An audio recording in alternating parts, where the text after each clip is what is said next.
গেল 50,000 টাকা দোকান থেকে চুরি।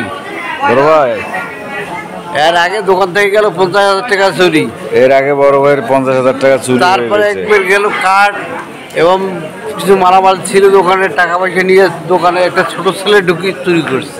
দোকানের ছেলেও চুরি করছে, বারবার চুরি হচ্ছে। তারপর এবার তো এমন হামলাতে আঙ্গুল একটা নষ্ট হয়ে গেছে। হাত দেখি আঙ্গুল, এই যে আঙ্গুল দেখেন, আঙ্গুল একটা কেটে ফেলছে।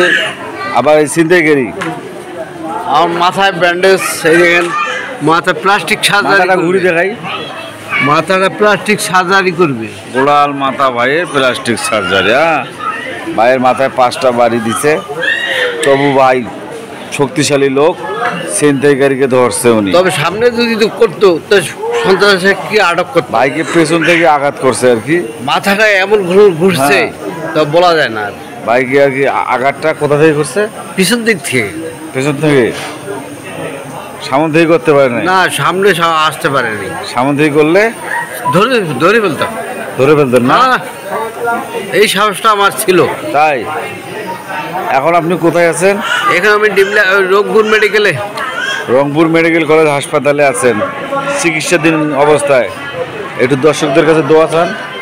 সবাই আমাদের জন্য দোয়া করবেন যেন ভালো সুস্থ হয়ে বাড়ি ফিরে যেতে পারি। আর আমার জন্য? হ্যাঁ, আপনার জন্য দোয়া করবে। সেটাই, সবাইকে সুস্থ থাকতে বলেন। সবাই সুস্থ থাকেন, ভালো থাকেন, এই কামনা করি। আল্লাহ হাফেজ। আল্লাহ হাফেজ।